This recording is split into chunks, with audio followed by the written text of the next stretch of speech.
በአብ ስም አምኜ አብን ወላዲ ብዬ በወልድ ስም አምኜ ወልድን ተወላዲ ብዬ በመንፈስ ቅዱስ ስም አምኜ መንፈስ ቅዱስን ሰራጺ ብዬ በስም በአካል በግብር በኩነት ሶስት ይህን ዓለም በመፍጠር ፈጥሮ በማሳለፍ በባህሪ በህልውና በስምረት ወይ በፈቃድ በእዘዝ በአገዛዝ በመለኮት አንድ አምላክ እግዚአብሔር ብዬ እርሱንም በማመን አጋዥና ረድኤትን በማድረግ ኢየሱስ የብርሃን ድንጋይ በሚል ኢየሱስ የተሰወረ መና ከሚለው ጋራ የተያያዘውን ትምህርት አስተምራለሁ። እግዚአብሔር አምላካችን ነው የሚያስተምር፣ በልቡና የሚቀርጽም እሱ ነው፣ በአእምሮም የሚያሳድር እሱ ነው። እግዚአብሔር የምትሰሙትን በልባችሁ ጽላት ይጻፍላችሁ። የአብ ጸጋ የወልድ ቸርነት የመንፈስ ቅዱስ ኅብረት አንድነት ይደርባችሁ። የእመቤታችንን መልጃ አይለያችሁ። የነቢያት የሐዋርያት የሊቃውንትን ጉባኤ የባረከ እግዚአብሔር እኛም የምንሰማውን ይህንን ቃሉን ይባርክልን፣ በረድኤቱም አይለየን። ቅዱስ ዮሐንስ ባለ ራእዩ ምዕራፍ 2 ቁጥር 17 ላይ ያለውን ቃል የጻፈውን ቃል ነው እየተማማርንበት ያለነው። ቃሉም እንዲህ ይላል። መንፈስ ለአብያተ ክርስቲያናት የሚለውን ጆሮ ያለው ይስማ። ድል ለነሳው ከተሰወረ መና እሰጠዋለሁ፣ ነጭ ድንጋይንም እሰጠዋለሁ። በድንጋዩም ላይ ከተቀበለው በቀር አንድ እንኳ የሚያውቀው የሌለ አዲስ ስም ተጽፏል። ዛሬ የምናየው በዚህ ሰዓት ነጭ ድንጋይን እሰጠዋለሁ ከሚለው ኃይለ ቃል ሕያው ድንጋይን የብርሃን ድንጋይን እሰጠዋለሁ በሚለው በዚህ ኃይለ ቃል ይሆናል። የተሰወረ መና ምን እንደሆነ አይተናል። ቀደም ብለን በተማርነው ኃይለ ቃል ድንገት ይህን ትምህርት የምትሰሙ ኢየሱስ የተሰወረ መና የሚል ትምህርት ቀደም ብለን ተምረናል። አሁን ደግሞ ነጩ ድንጋይ የብርሃን ድንጋይ ሕያው ድንጋይ ብለን እንማራለን። ድንጋይ የሚለውን ቃል ስንሰማ ትንሽ በእርግጠኝነት ደስ የማይል ይመስላል። በምስጢሩ ግን ስናየው ደስ ይላል። ምን ሊያደርግላችሁ ነው የሚሰጣችሁ? ልብ በሉ። መናውን ልንመገበው ይሰጠናል። እስራኤልን እንዴት በምድረ በዳ እንደመገባቸው ተመልክተናል። እናንተንም በሕይወት ዘመናችሁ ሁሉ የሚያስፈልጋችሁን ያድላችሁ ይስጣችሁ። ለሥጋ ከምንበላው በላይ ደግሞ 2 ዓሣ 5 እንጀራ አበርክቶ የመገበ ለሥጋ በቀራንዮ አደባባይ ላይ ደግሞ ሥጋውና ደሙን ሰጥቶናል። ክብርና ምስጋና ለስሙ ይድረሰው። አሁን ደግሞ ነጭ ድንጋይ እሰጣችኋለሁ ይለናል። ብሩህ ድንጋይ፣ የብርሃን ድንጋይ። ቅዱስ ጴጥሮስ ይሄን ድንጋይ ሕያው ድንጋይ ይለዋል፣ የማዕዘን ራስ ይለዋል፣ እንደገና ደግሞ የማሰናከያ ድንጋይ ይለዋል። ይህን የምታገኙት በመጀመሪያው የቅዱስ ጴጥሮስ መልእክት ምዕራፍ 2 ላይ የሚጽፍልን ሊቀ ሐዋርያት ቅዱስ ጴጥሮስ የእሱም የቅዱስ ዮሐንስ ወንጌላዊም በረከት በእናንተም በዘመዶቻችሁ ላይ ይደር። ሐዋርያው ቅዱስ ጴጥሮስ እንግዲህ ክፋትን ሁሉ ተንኮልንም ሁሉ ግብዝነትንም ቅንዓትንም ሐሜትንም ሁሉ አስወግዳችሁ ጌታ ቸር መሆኑን ቀምሳችሁ እንደሆነ ለመዳን በእርሱ እንድታድጉ አሁን እንደተወለዱ ሕፃናት ተንኮል የሌለበትን የቃልን ወተት ተመኙ። ተንኮል የሌለበትን። ተንኮል ያለበት ቃል ያጠፋል። ምንፍቅና የምንለው ክደት የምንለው ተንኮል ተቀላቅሎበት ነው። ክፋት ሲቀላቀልበት፣ ግብዝነትም ሲገባበት፣ ቅንዓትና ሐሜትም በእግዚአብሔር ቃል ውስጥ ሲገባ ትርጉም አይሰጥም። ሁለተኛ ምዕራፍ ላይ የተጻፈ የቅዱስ ጴጥሮስ የመጀመሪያ መልእክት ነው። ምዕራፍ 2 አሁን ያነበብኩላችሁ ቁጥር 1 እና ቁጥር 2 ነው እስከ 3። ከዛ ሐዋርያው ይላል ይቀጥላል። በረከቱ ይደርብን፣ የአምላኩ በረከት አይለየን። ስለ ሕያው ድንጋይ ስለ ነጩ ድንጋይ እንዲህ ይላል። በሰውም ወደ ተጣለ በእግዚአብሔር ዘንድ ግን ወደ ተመረጠና ክቡር ወደ ሆነው ወደ ሕያው ድንጋይ ወደ እርሱ እየቀረባችሁ ይላል። ሕያው ድንጋይ ድል ለነሳው የተሰወረ መና ሰጠዋለሁ። ድል ለነሳው የብርሃን ድንጋይ ሰጠዋለሁ። ነጭ ድንጋይ ሰጠዋለሁ። መጽሐፈ ብርሃን ሰጠዋለሁ። እናንተ ደግሞ እንደ ሕያዋን ድንጋዮች ሆናችሁ። ያ ሕያው ድንጋይ የሚሰጠን እኛ ራሱ እንደ ሕያዋን ድንጋይ እንድንሆን ነው። ያ ድንጋይ ሕያው ነው፣ ዝም ብሎ ድንጋይ አይደለም። እናንተም እንዲሁ ሕያዋን ድንጋዮች ሆናችሁ በኢየሱስ ክርስቶስ ለእግዚአብሔር ደስ የሚያሰኝ መንፈሳዊ መስዋዕትን ታቀርቡ ዘንድ ቅዱሳን ካህናት እንድትሆኑ መንፈሳዊ ቤት ለመሆን ተሰሩ። ምን አይነት ቤት ለመሆን ተሰሩ? መንፈሳዊ ቤት ለመሆን ተሰሩ። ያኔ ነጩን ድንጋይ ሰጣችኋለሁ። እናንተ ራሳችሁ ነጩን ድንጋይ ሕያውን ድንጋይ ትቀበላላችሁ። ሕያው የሚያደርጋችሁን ታገኛላችሁ። መንፈሳዊ መስዋዕትን ታቀርቡ ዘንድ ደስ የሚያሰኝ መንፈሳዊ መስዋዕትን። ምን አይነት መስዋዕት ነው የምናቀርበው? ቃየል ምን አቀረበ? አቤል ምን አቀረበ? ኦሪት ዘፍጥረት ምዕራፍ 4 ነው። እናንተስ በክርስቶስ ክርስቲያን በወልድ ውሉዳን የተሰኛችሁ የኢየሱስ ክርስቶስ ልጆቹ የድንግል ማርያም ወዳጆች ምን አይነት መስዋዕት በየቀኑ ለእግዚአብሔር ትሰጡታላችሁ? ዛሬ እሺ ምን ሰጣችሁት? ቅድም በዚሁ ቃል መናውን ምስጢሩን ተምረናል። ደስ ይላል፣ ደስ ያሰኛል። ሌላ ሰው ምን ሰጠ? ዛሬ ለእግዚአብሔር ምን መስዋዕት ሰጠ? አንደበት ምን መስዋዕት ሰጠ? እጅ ምን መስዋዕት ሰጠ? ልቡና ምን መስዋዕት ሰጠ? ወርቃችንን አይደለም፣ ብራችንን አይደለም፣ የዓለሙን ነገር አይደለም። አስቀድሞ እግዚአብሔር የሚፈልገው ልባችንን ነው። መንፈሳዊ ቤት ለመሆን ተሰሩ።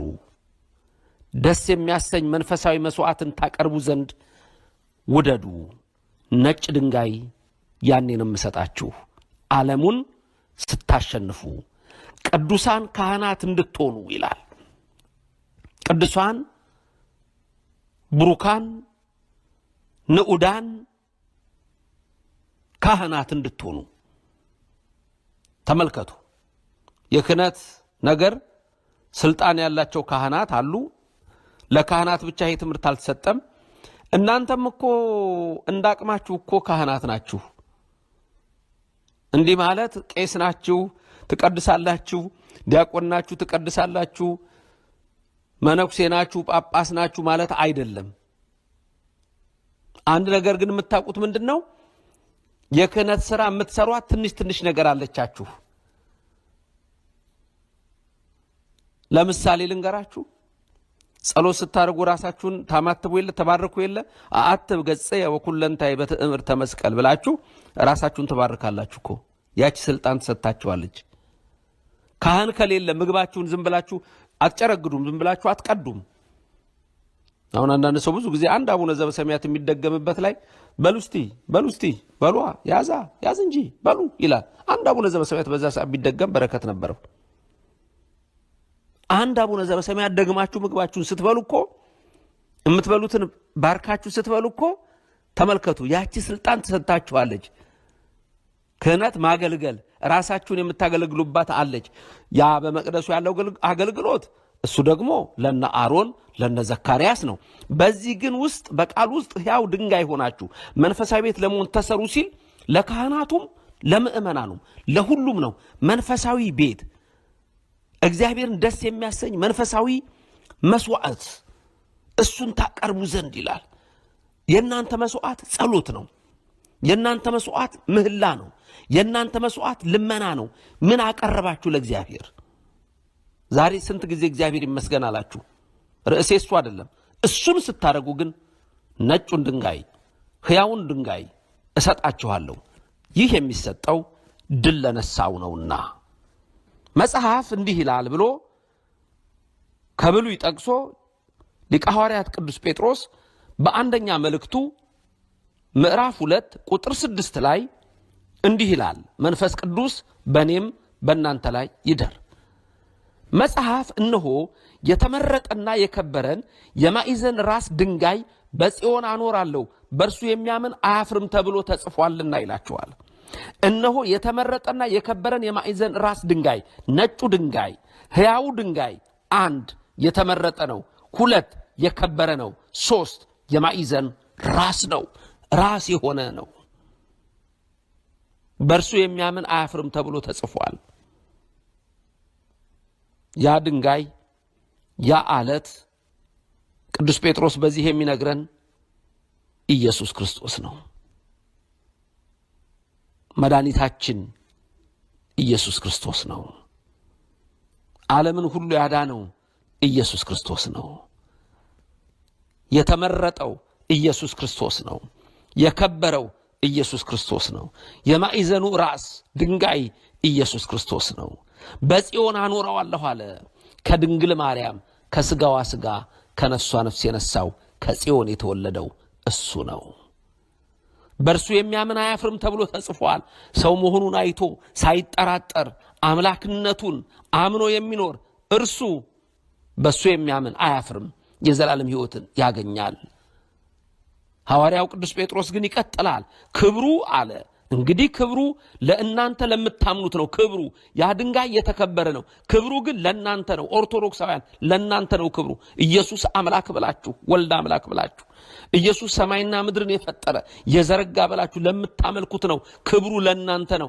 ለማያምኑ ግን አናጢዎች የጣሉት ድንጋይ እርሱ የማዕዘን ራስ የእንቅፋት ድንጋይ የማሰናከያ አለት ሆነ ይላል። ያ ሕያው ድንጋይ፣ ያ ነጭ ድንጋይ፣ ያ ብሩህ ድንጋይ፣ ያ የማዕዘን ራስ ድንጋይ፣ ያ የተመረጠው፣ ያ የከበረው፣ ያ ታላቁ ድንጋይ ሕያው ድንጋይ ለማያምኑ ግን አናጢዎች የጣሉት ሆነ ይላል። ለማያምኑ አናጢዎች የጣሉት። አናጢዎች ማለት ስለ ድንጋይ የሚያውቁ ናቸው።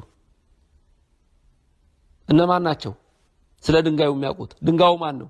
ኢየሱስ ክርስቶስ ሕያው ድንጋይ፣ የማዕዘኑ ራስ እሱ ነው። ከድንግል ማርያም የተወለደው። ሲወለድ ግን አላወቁትም፣ አልተቀበሉትም። ለምን? ያውቃሉ እኮ ትንቢቱ የነሱ ነው። አናጢዎች የተባሉት ለምንድን ነው? መጽሐፉ የነሱ ነው። ትንቢቱ እነሱ ጋር ነው። የተነገረው ሱባኤ የተቆጠረው እነሱ ጋር ነው። ያን ሁሉ እያወቁ አናጢዎቹ ምን አደረጉት?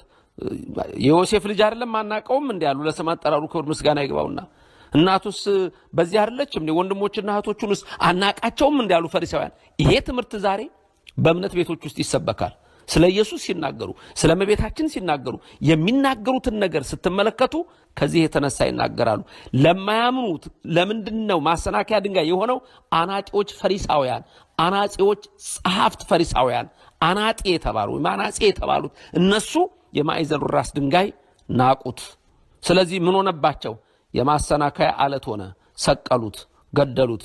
የማያምኑ ስለሆኑ ደግሞ ዛሬ ያሉት በቃሉ ይሰናከሉበታል። ለዚህ ደግሞ የተመደቡ ናቸው ይላችኋል።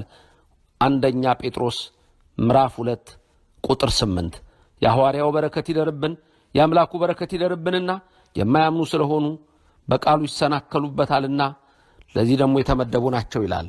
ስለዚህ ይህ የተመረጠ የማዕዘን ራስ ድንጋይ በጽዮን አኖረዋለሁ የተባለው ኢየሱስ ክርስቶስ ነው። ጽዮን ደግሞ እመቤታችን ድንግል ማርያም ናት። ከስጋዋ ስጋ ከነፍሷ ነፍስ ነስቶ ከሰማይ ሰማያት ወርዶ የተወለደው ከሷ ነው።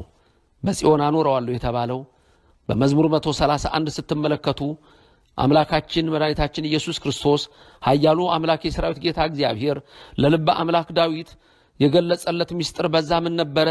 በእመቤታችን ላይ ለዘላለም አድሮ እንደሚኖር ነበረ። ዛቲ ይእቲ ምዕራፍየ ለዓለም ብሎታል። ይህቺ ለዘላለም ማረፊያዬ ናት። ከዛ ቀድሞ ምንድን ያለው? እግዚአብሔር ጽዮንን መርጧታልና ወዷታልና ለዘላለም በዚች አድራለሁ አለ ይላል። መዝሙር 131ን ከቁጥር 7 ጀምራችሁ ተመልከቱ። እስመ ሐረያ እግዚአብሔር ለጽዮን ወአብደራ ከመትኩኖ ማሂደሮ። እግዚአብሔር ማደሪያው ትሆነው ዘንድ ጽዮንን መረጣት ይላል። ምን ትሆነው ዘንድ? ማደሪያው። ያ ነጭ ድንጋይ፣ ይህ ብሩህ ድንጋይ፣ ይህ ያው ድንጋይ ምስጢሩ ከጽላቱ ይገናኛል። ማደሪያው እቺ ጽዮን ደግሞ ጽላቱ ካለበት ከታቦቱና በጽላቱም ትመሰላለች፣ በታቦቱም ትመሰላለች።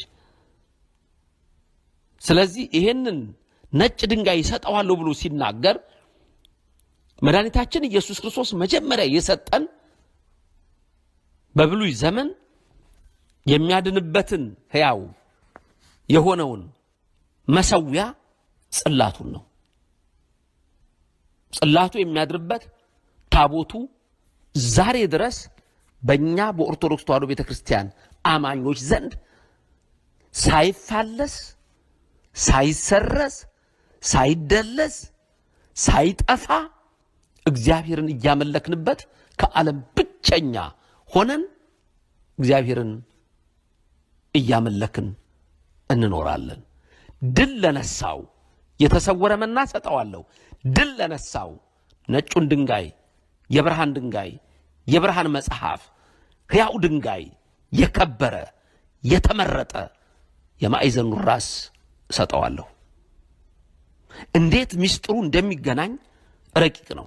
ቅዱስ ዮሐንስ በራእዩ ምዕራፍ 2 ቁጥር 17 ላይ የተናገረው ድል ለነሳው የሚሰጠው ነው። መንፈስ ለአብያተ ክርስቲያናት የሚለውን ጆሮ ያለው ይስማ። ጆሮ ያለው ነው ሊሰማው የሚችለው። ድል ለነሳው ከተሰወረ መና እሰጠዋለሁ፣ ነጭ ድንጋይን እሰጠዋለሁ። በድንጋዩ ላይ ከተቀበለው በቀር እንኳ አንድ የማያውቀው አዲስ ስም ተጽፏል። ምንድነው ይሄ የተጻፈበት ስም? ምንድነው ድንጋዩ? ነጩ ድንጋይ ስትሉ ከታቦቱ ጋር ያለውን ተመልከቱ። እሰጠዋለሁ ነው ያለው። ድል ለነሳው መንፈስ ለአብያተ ክርስቲያናት የሚለውን ስሙን የተባለው ለሙሴ ጽላቱን የሰጠው ማን ነው? ኦሪት ዘጸአት ምዕራፍ 31 ቁጥር 17 እና 18 ምን እንደሚል እግዚአብሔር በሙሴ ያጻፈውን በልቡናችሁ አኑሩት። የነብዩ በረከት ይደርብን፣ የአምላኩ በረከት አይራቀን። እግዚአብሔር ሰማይና ምድርን በ6 ቀን ስለፈጠረ በሰባተኛውም ቀን ከሥራው ስላረፈና ስለተነፈሰ በእኔና በእስራኤል ልጆች ዘንድ የዘላለም ምልክት ነው ብሎ ከነገረው በኋላ ቁጥር 18 ላይ ዘጸአት 31 ምን ይላል? እግዚአብሔርም ከሙሴ ጋር በሲና ተራራ የተናገረውን በፈጸመ ጊዜ በእግዚአብሔር ጣት የተጻፈባቸውን ከድንጋይ የሆኑ 2 የምስክር ጽላቶች ሰጠው።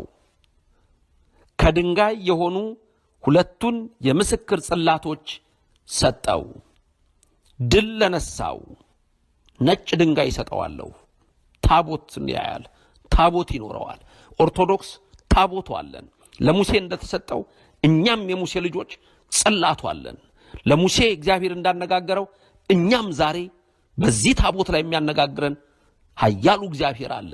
ማደሪያው በጽላቱ ላይ፣ ጽላቱ እንዳልኳችሁ ማደሪያው እመቤታችን፣ ጽላቱ ኢየሱስ እንደሆነ በሚስጥር እናያለን። ጽላትም ደግሞ በእመቤታችንም የሚመሰልበት ሚስጥር አለ። ነጩ ድንጋይ ኢየሱስ ክርስቶስ ነው። በዛ ላይ የተጻፈ አለ። ማንም አያውቀውም ብሏል። ማንም አያውቀውም ሲባል ማንም አያውቀውም አይደለም፣ ሙሴ ያውቀዋል። ማንም ግን ሊያውቀው አይችልም። ልብ በሉ ተጽፏል።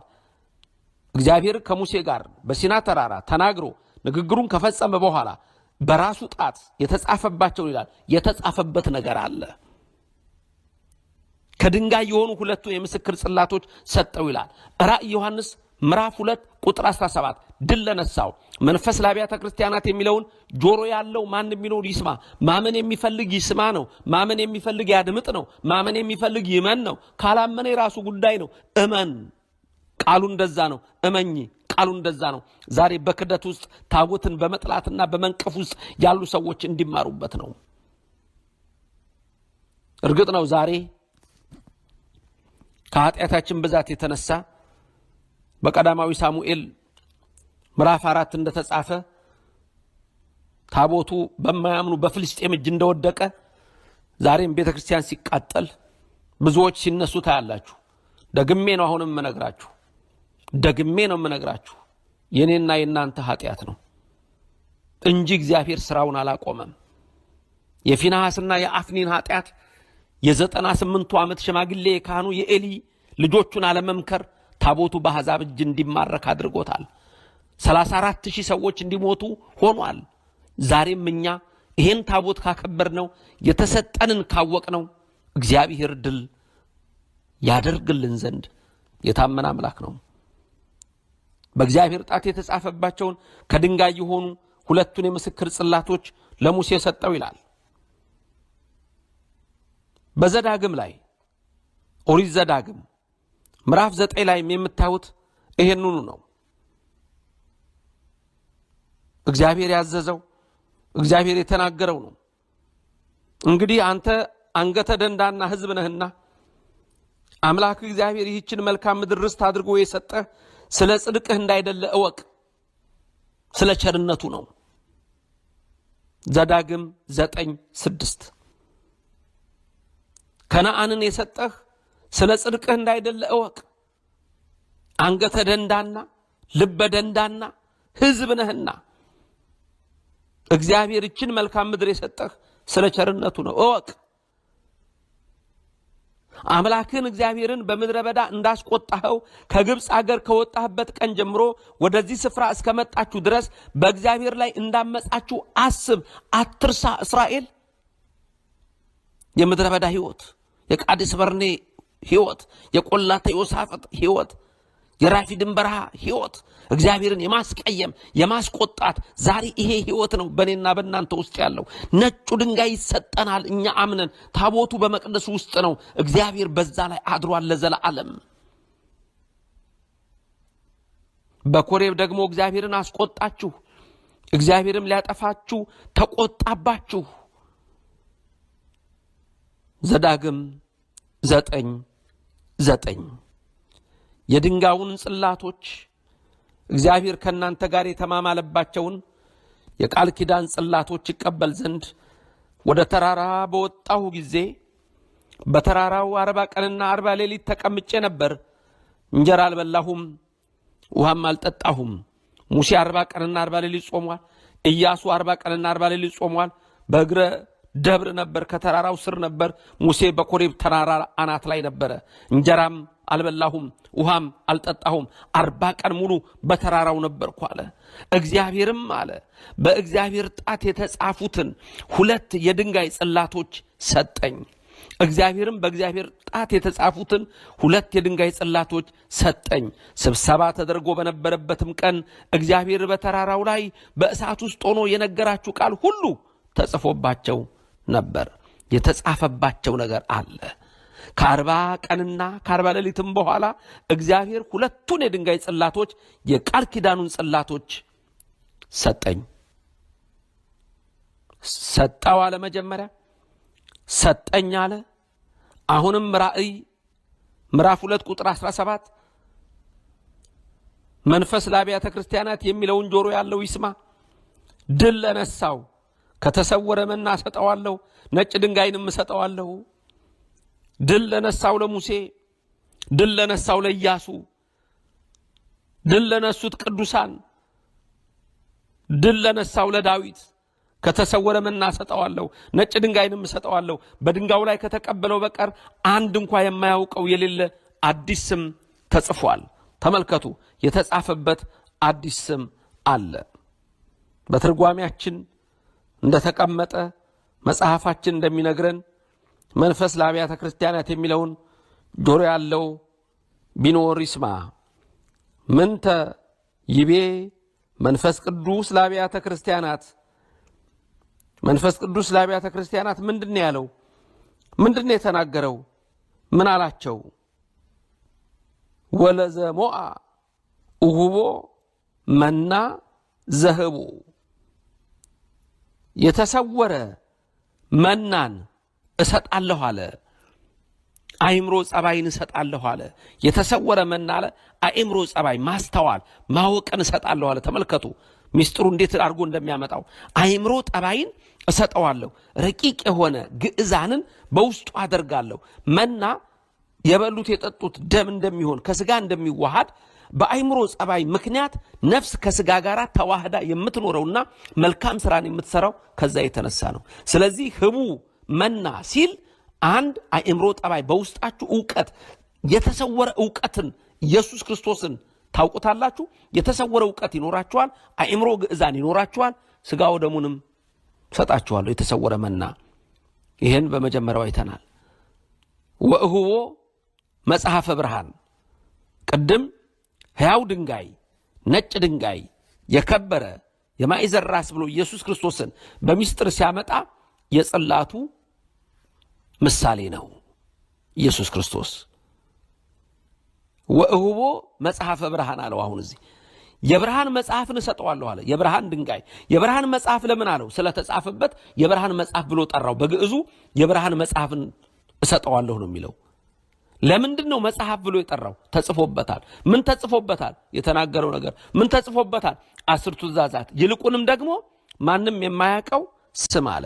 ለሌሎች ያልተገለጠ አሃያ ሸራሃያ አልሻዳይ የሚል ስም ተጽፎበታል። የውጣ ቤጣ የሚል ህቡ የእግዚአብሔር ስም ተጽፎበታል። ይሄንን ማንም አያውቀውም።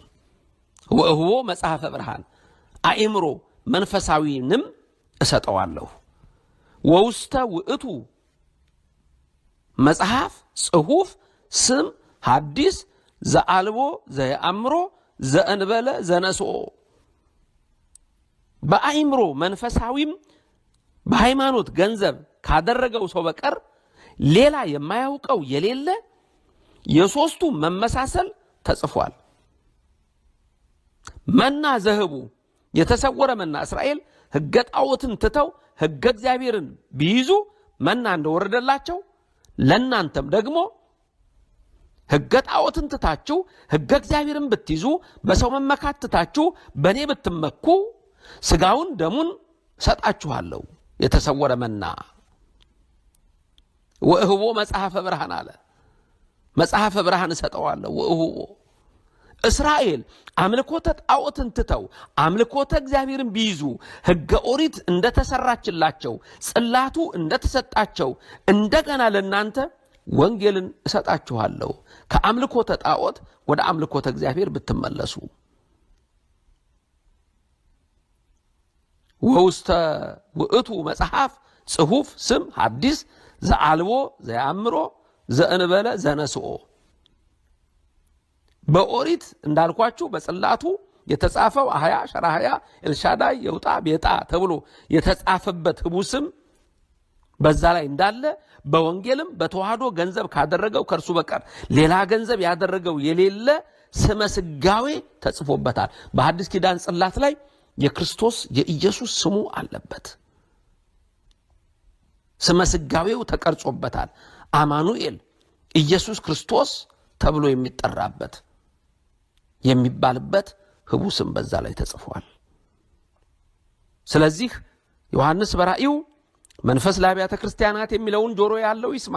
ድል ለነሳው ከተሰወረ መና ሰጠዋለሁ፣ ነጭ ድንጋይንም ሰጠዋለሁ። በድንጋዩ ላይ ከተቀበለው በቀር አንድ እንኳን የማያውቀው የሌለ አዲስ ስም ተጽፏል። አዲስ ስም አማኑኤል የሚለው ስም አዲስ ስም። እግዚአብሔር ምስሌነ፣ እግዚአብሔር ከኛ ጋር ነው። እግዚአብሔር ከሁላችሁ ጋር ይሁን። እመቤታችን እግዚአብሔር አምላክ ከስጋዋ ስጋ ከነፍሷ ነፍስ ነስቶ በከብቶች በረት ብትወልደው ፈጣሪዋን ወልደዋለችና እግዚአብሔር ከኛ ጋር ሆነ ስትል አማኑኤል ብላ ስሙን ጠራችው። ቀድሞ ኢሳይያስ ይሄን ተናግሮ ነበር። ይሄን ቃል ሊሰርዙት ያልሞከሩ የሉም። ባለፈው እንደውም አንድ ሰው በዚህ ላይ ጠይቆኝ ነበር። አይሁድ እንዴት መጽሐፍት እንደቆነጣጠሏቸው ይሄንንም ስም እንዴት በሌላ ሊተረጉሙት ድንግል ትጸንስ ወትወልድ ወልድ የሚለውን ቃል ድንግል ትጸንሳለች ወንድ ልትወልዳለች የሚለውን ድንግል በድንግልና የሚለውን ሴት ወደሚል ለመተካት የተጻፈ ጽሑፍ አለ። በእነሱ እንደዛ ነው። አሁንም ላለመቀበል እግዚአብሔር ልቦናቸውን ያብራ፣ እኛንም በእምነታችን ያጽና። ኢሳይያስ በምዕራፍ 7 ቁጥር 14 እግዚአብሔር ምልክት ይሰጣችኋል ብሎ ድንግል ትጸንሳለች ወንድ ልጅ ትወልዳለች ስሙንም አማኑኤል ትለዋለች። ማቴዎስ ይተረጉምልንና በምዕራፍ 1 ከቁጥር 20 ጀምራችሁ ተመልከቱ።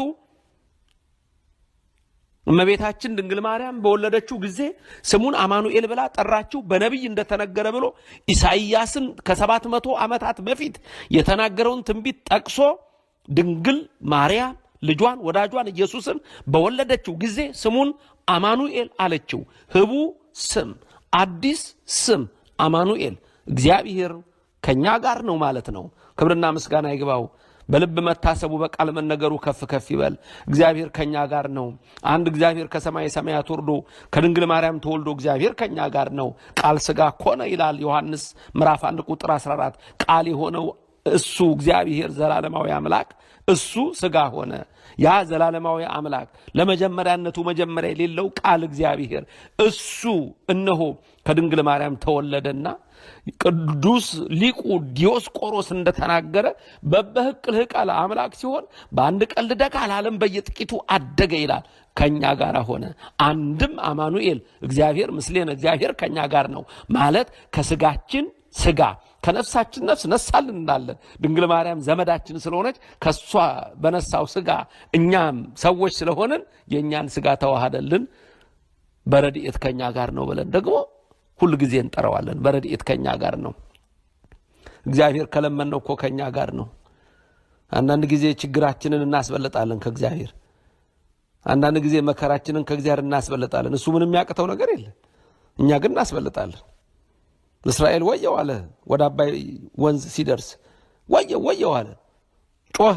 እግዚአብሔር ግን በነፋስ ከፈለና አሻገረው። መከራችሁን አታስበልጡ። እግዚአብሔር እንዲሰራ እንለምነው።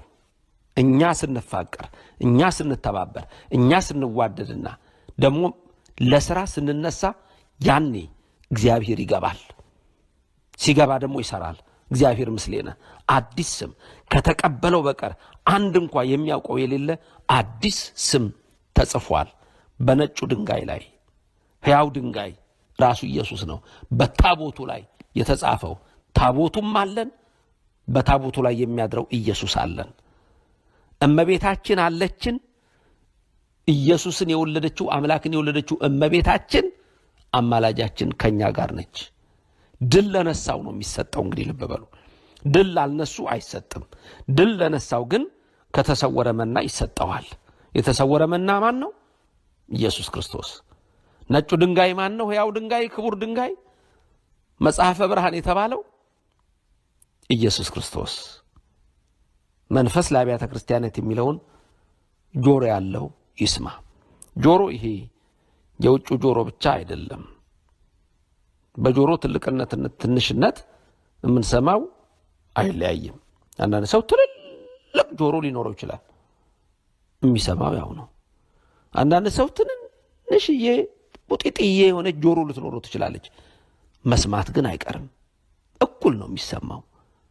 ይሄ የውጭው ጆሮ ግን አይደለም። አሁን ዋናው ነገር የልቡና ጆሮ ነው፣ የመንፈስ ጆሮ ነው፣ የህሊና ጆሮ ነው።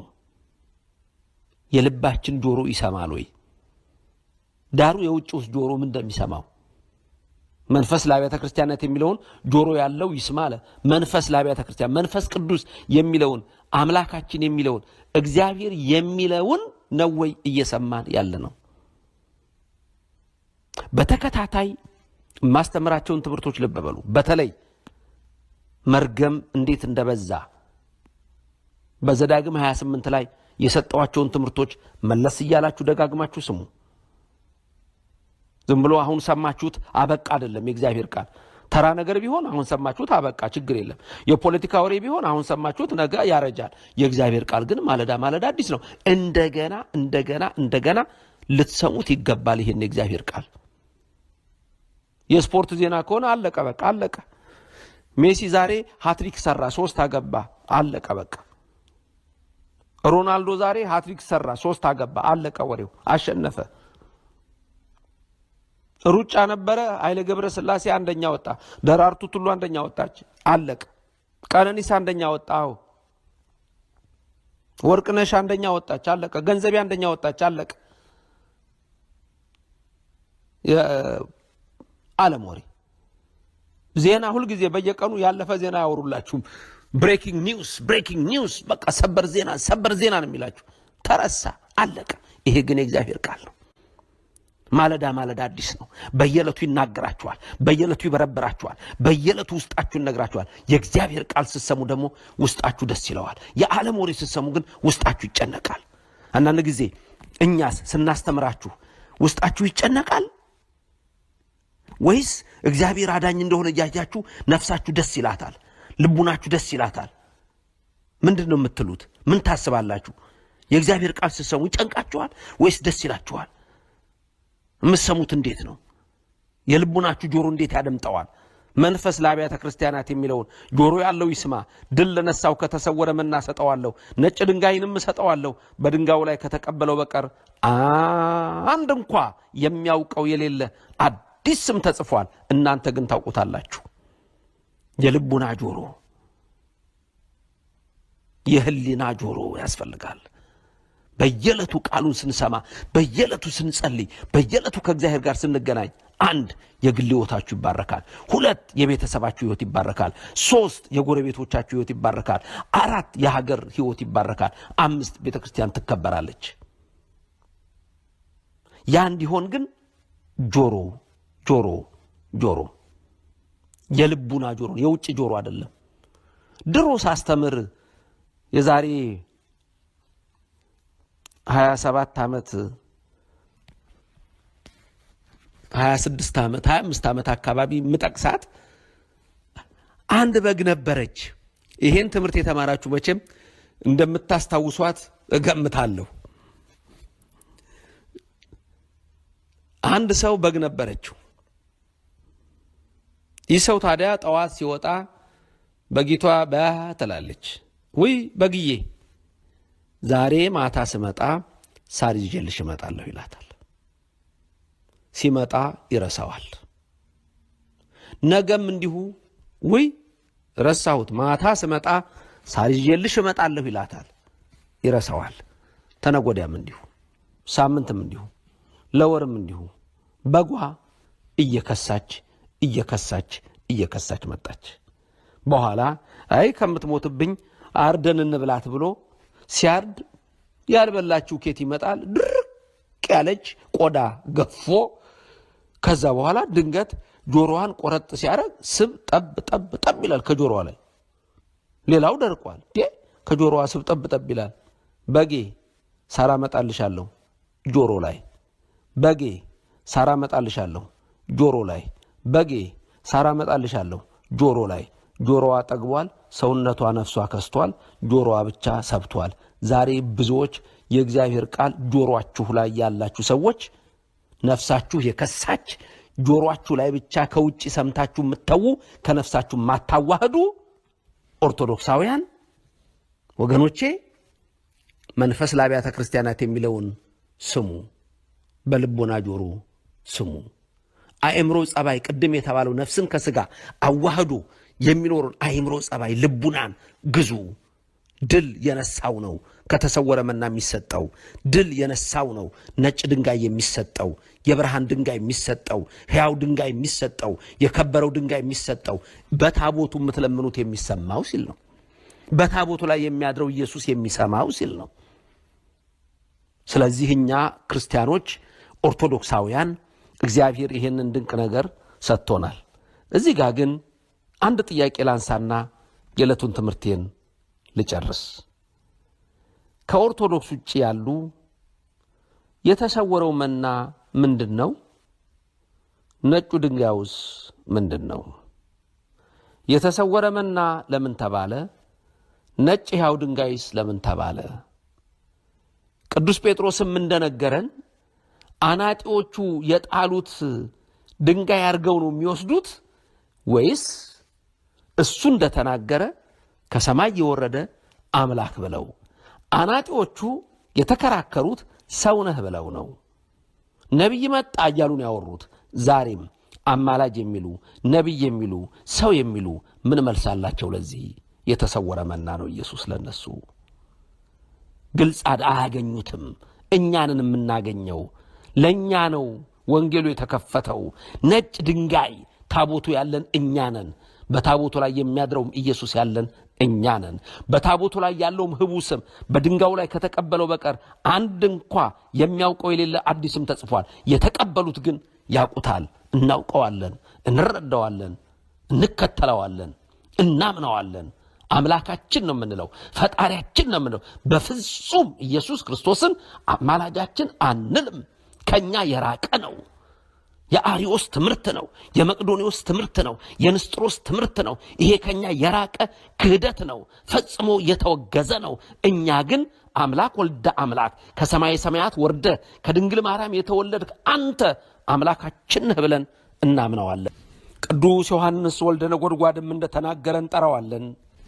ሁላችሁም በዚህ ሰዓት ቃሉን የምትሰሙ የክርስቶስ ልጆች መንፈስ ለአብያተ ክርስቲያናት የሚለውን ጆሮ ያለው ቢኖር ይስማ፣ አይኖቻችንም ወደሱ እናንሳ። አው ሁላችሁም ከኔ እየቀጠላችሁ ተናገሩ፣ የምትችሉ ተናገሩ። ታላላቅ የሆነ የእግዚአብሔርን ቃሎችን እናገራለን። ተናገሩ። አቤቱ አይኖቻችንን ወዳንተ አቅንተናል፣ ልቡናችንን አነሳን፣ ህሊናችንንም ከፍ ከፍ አደረግን። ይኸውም እርሱ ያለው ዓለም ሳይፈጠር የነበረ እስከ ዘላለምም የሚኖር ነው። እንዲህን በለው ሁላችሁም ክርስቶሳውያን፣ የተሰወረውን መና ያን የብርሃን ድንጋይ፣ ያ ሕያው ድንጋይ፣ ያ ነጭ ድንጋይ የሚሰጠን ኃያሉ አምላካችን ለኛ በቀራንዮ የሚሰጠን የተሰወረ መና ሕፃን ተሰጠን ወንድ ልጅ ተወለደልን ብሎ እንደተናገረ ከኔ ቀጥላችሁ አሁንም ተናገሩ። እንዲህ በሉት እግዚአብሔርን፣ እንዲህ በሉት አምላካችሁን፣ እንዲህ በሉት የተሰወረውን መና፣ እንዲህ በሉት ነጩን ድንጋይ፣ እንዲህ በሉት የከበረውን አለት። ዳርቻ የለህም፣ ፍጻሜም የለህም፣ ያገኘህ የለም፣ የሚያጣህም የለም፣ የሚያውቅህ የለም፣ አንተን ማየት የሚችል የለም። ራስህን አንተ ታውቃለህ። መንግስትህ አያልቅም፣ ኃይልህም አይሻርም፣ ገናናነትህ አይጨረስም፣ ጌትነትህ አይሰወርም። አንተ ከሁሉ የተሰወርህ ነህ፣ ላንተ ግን ሁሉ የተገለጸ ነው። ጥንት የለህም፣ አንተ ለሁሉ ፍጻሜን ትሰጣለህ። ዳርቻ የለህም፣ አንተ ለሁሉ ፍጻሜ ትሰጣለህ። የተሰወረው መና ይሄ ነው። ነጩ ድንጋይ ይሄ ነው። ሕያው ድንጋይ ይሄ ነው።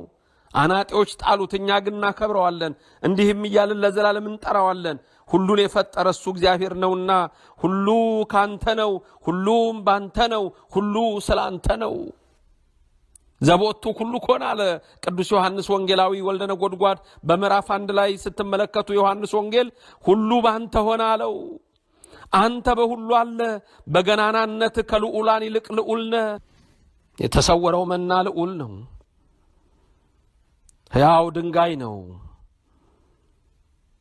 በሁሉ ውስጥ ያለ ነው።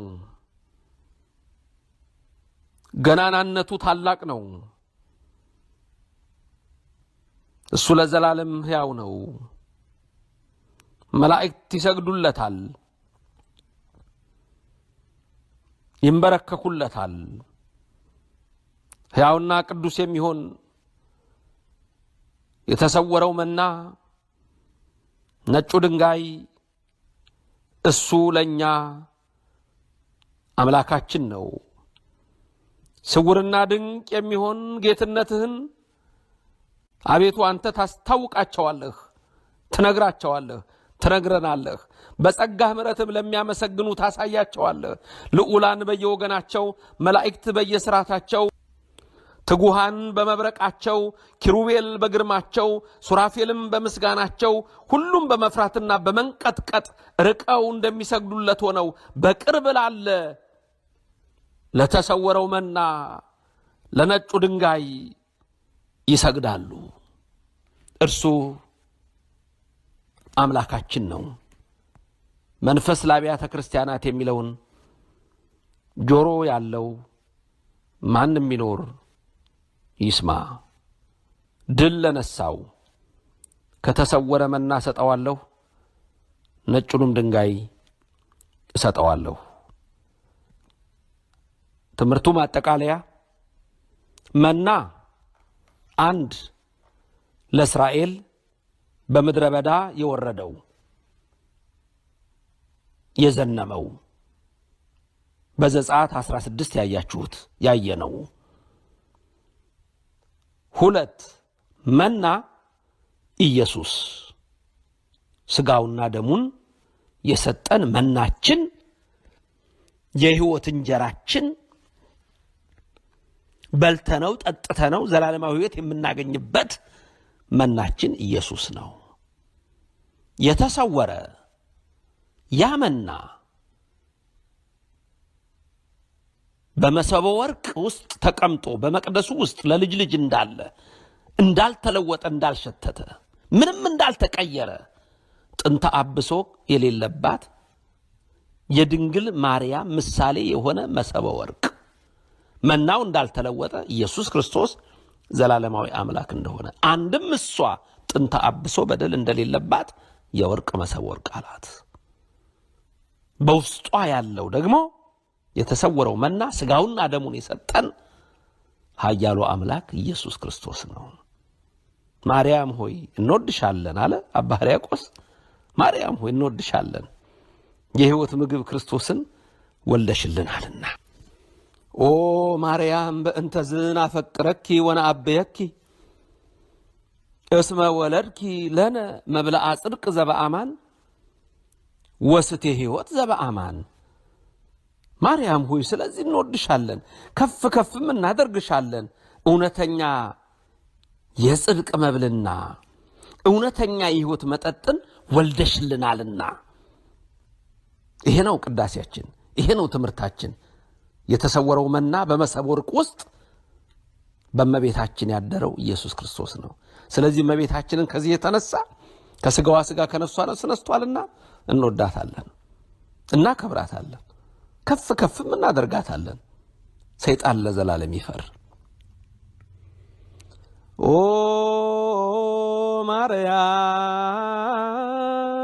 ማርያም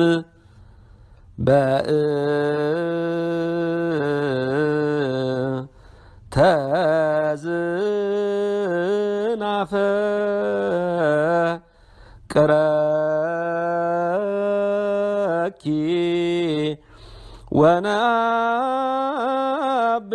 ወነአብየኪ እስመ ወለድኪ ለነ መብልዐ ጽድቅ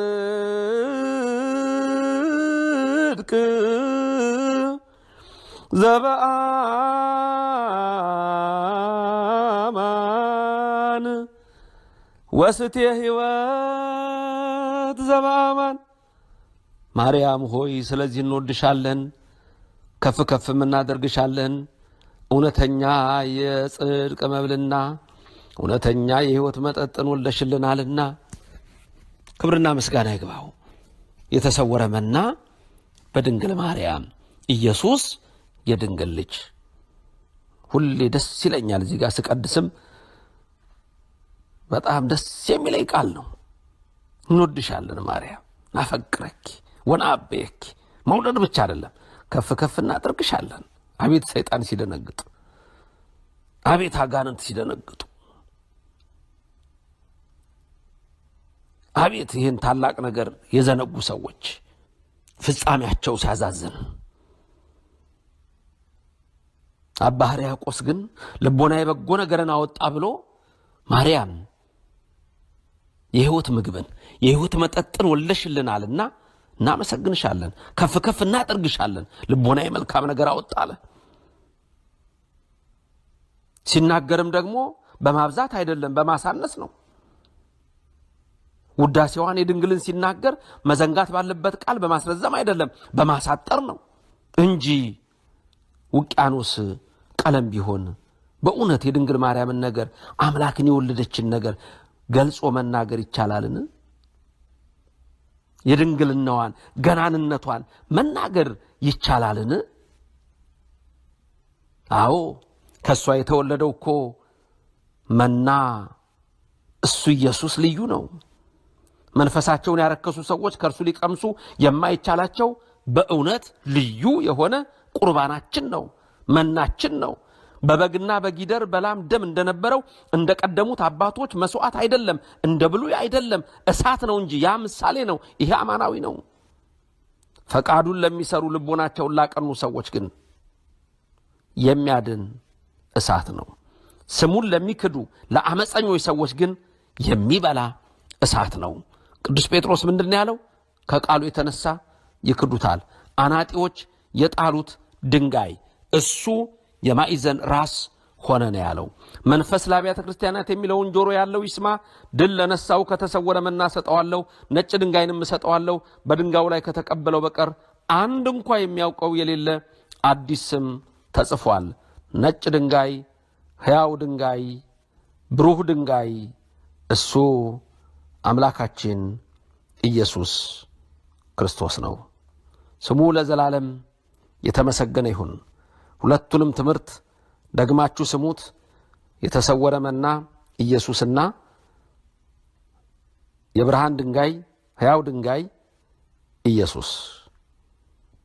ለሌላውም ሰው ይሰማ ዘንድ አድርሱ። እንግዲህ ወገኖቼ መናው በዚህ ምስጢር እንዳየነው ድንጋዩም ያነጭ ድንጋይ በታቦት ውስጥ ያለው ጽላት ታቦቲቱ እመቤታችን ጽላቱ ኢየሱስ ክርስቶስ ድንጋዩ ለሙሴ ሁለት የድንጋይ ጽላቶች ሰጠው እንደሚል ራሱ ታቦቱ ኢየሱስ ክርስቶስ ነው። ታቦቱን የሰጠው እሱ ነው። በታቦቱ የሚያድረው እሱ ነው። በጣቱም የጻፈበት እሱ ነው። ስለዚህ ይሄ ነው የቤተ ክርስቲያናችን ምስጢር፣ የቤተ ክርስቲያናችን ትምህርት። እግዚአብሔር ስላስተማረን ስሙ የተመሰገነ ይሁን። እናንተ ክርስቲያኖች የተሰወረው መና የናንተ ነው። ኢየሱስ ክርስቶስ የናንተ ነው። መሰብ ወርቋ የናንተ ናት። ድንግል ማርያም የናንተ ናት። ታቦቱ የናንተ ነው። እመቤታችን የናንተ ናት። ጽላቱ የናንተ ነው። ኢየሱስ ክርስቶስ የናንተ ነው። ታዲያ ወገኖቼ ዛሬ ላለብን ፈተና፣ ዛሬ ላለብን ጭንቀት፣ ዛሬ ላለብን ሁከት፣ ዛሬ ላለብን መደፈር፣ አጋንንት ለሚያመጣብን ፈተና፣ የሰይጣን ኃይላት ለሚያመጡብን ፈተና ድል ለነሳው እሰጠዋለሁ የተባለው ይሄ አምላካችን ኢየሱስ ክርስቶስ ከነናቱ ካለን ምንድነው የሚያስጨንቀን? ወደሱ እንቅረብ። ታሪክ እንዲለውጥ እንለምነው። ሁሉንም ማድረግ ይችላል። ሁሉንም መቀየር ይችላል። ሁሉንም መለወጥ ይችላል። ስለ ህይወታችሁ መለወጥ ይችላል። ስለ ኑሯችሁ መለወጥ ይችላል። ስለ ሀገራችን መለወጥ ይችላል። ስለ ቤተክርስቲያናችን መለወጥ ይችላል። የሀገር ጉዳይ ያስጨንቃችኋል። አዎ ያስጨንቀናል ሁላችንንም። ግን ማን ነው የሚለውጥ? እስቲ አስታውሱ። ትላንት ምን ሆነ? ከትላንት ወዲያ ምን ሆነ? ማን ነው የሚለውጥ? ያለፈው መንግስት ሄዶ ሌላው መንግስት ሲመጣ ማን ነው የሚለውጥ? እኛ ልቡናችን ከእግዚአብሔር ጋር ከተገናኘ ታሪክ ይቀየራል። አንድ ትምህርት ማስተምራችሁ አለ ብያችኋለሁ። 12 ነፋሳት አሉ። በሁለት ነው የሚከፈሉት፣ በ8 እና በ4። መቼ መዓት እንደሚመጣ መቼ ክደት እንደሚመጣ የሚገልጽበት ሚስጥር ነው። አስተምራችኋለሁ ሰሞኑን። ስለዚህ ወገኖቼ እግዚአብሔር ሁሉን ማድረግ የሚችል አምላክ መሆኑን እወቁ።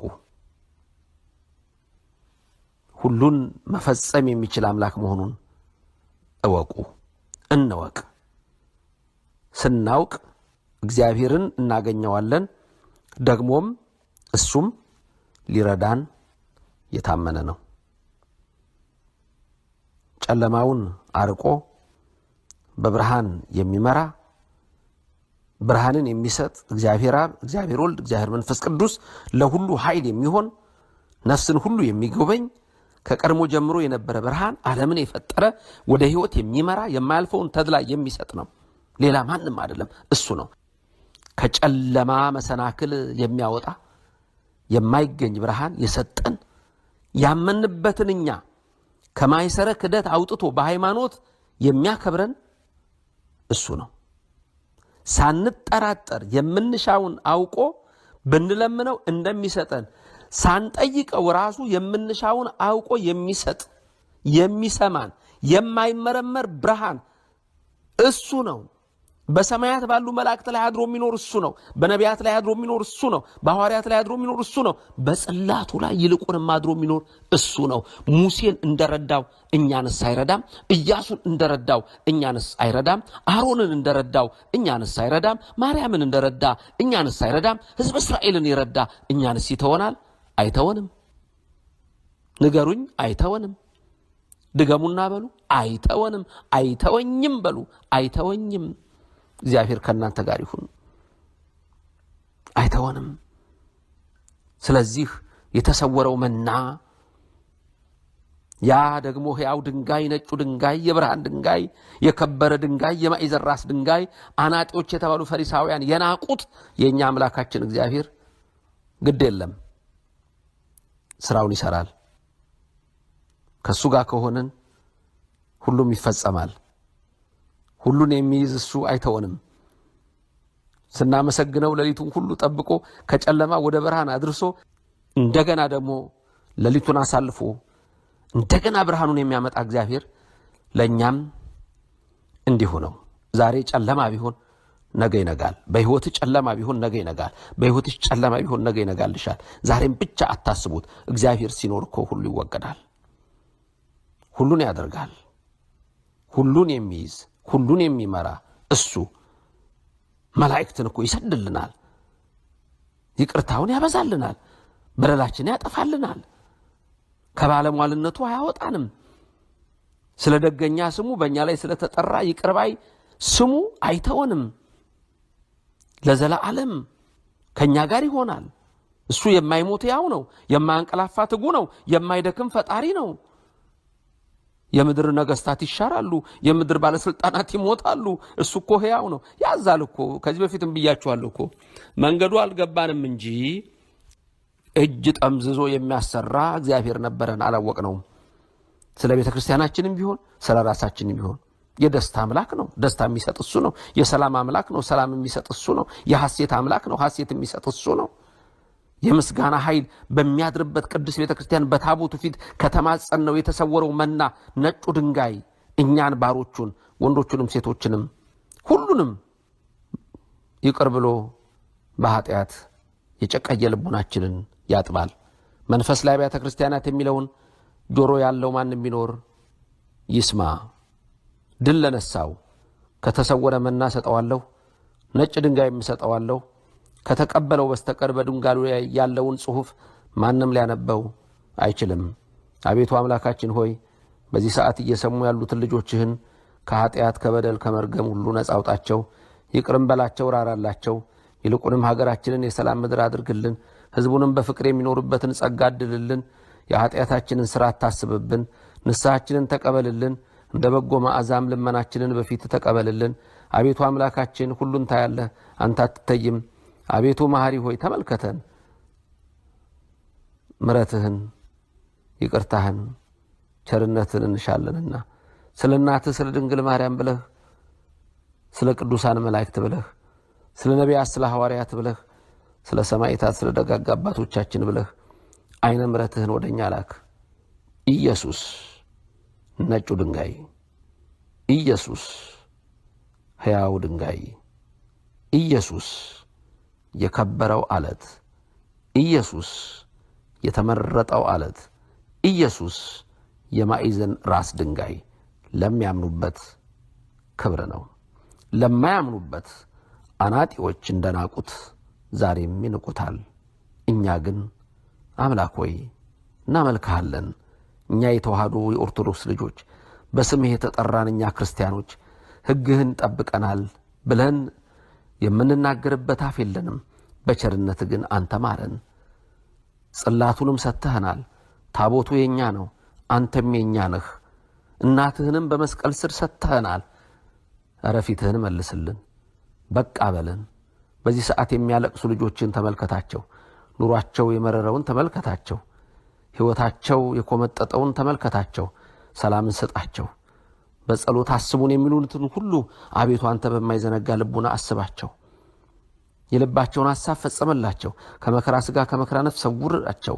ሀብተ ሥጋ ሀብተ ነፍስን አድላቸው። ረድኤተ ሥጋ ረድኤተ ነፍስን ስጣቸው። ሕይወተ ሥጋ ሕይወተ ነፍስን አጎናጽፋቸው።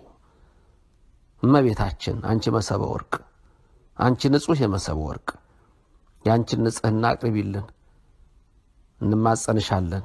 ባቀፉት እጆችሽ ባጠቡት ጡቶችሽ እንማጸንሻለን። እመቤታችን ባለቀሽው እንባ እንማጸንሻለን። ከልጅሽ አማልጅን። ለሀገራችን፣ ለቤተ ክርስቲያናችን፣ ለሕዝባችን፣ ለዓለም ሁሉ ወገን፣ ለየዋሃን ሁሉ፣ ለአሮጊቶች፣ ለምስኪኖች፣ ለሕፃናት፣ ለሚያነቡ ዓለም ተጨንቃለች። ስለዚህ እግዚአብሔር ሆይ በእናት ልመና ማረን። አንተ ስውር መና ኢየሱስ ክርስቶስ ሆይ፣ አንተ ሕያው ድንጋይ ኢየሱስ ክርስቶስ ሆይ ለዘላለም በመንግሥትህ እኔም ባሪያህን አስበኝ። አሁን እየሰሙት ያሉትንም ወንዶችንም ሴቶችንም አስባቸው። በድፍረትም በስተትም በእውቀትም ያለ እውቀትም ከልጅነት እስከ እርግና እስከ ሽበት የሰራነውን ኃጢአታችንን ሁሉ አንተ ይቅር በለን። እግዚአብሔር ይባርካችሁ፣ ፊቱንም ያብራላችሁ። የማይሰራ ኃጢአትም እግዚአብሔር ይፍታ፣ ምሕረቱን ቸርነቱን ይላክልን። ነገ ደግሞ በጠዋቱ እግዚአብሔር እንዲያገናኘን የእሱ ቅዱስ ፈቃድ ይሁንልን። የሰማችሁትን ሁሉ ለሰው ልጆች አድርሱ። ሰዎች እንዲሰሙ አድርጉ። የሥራችሁን ድርሻ ተወጡ። መንፈሳዊ ግዴታችሁ ነው። ለሰው ልጆች ሁሉ አድርሱ። አሜን። ሰላም ሁኑልኝ። አሜን።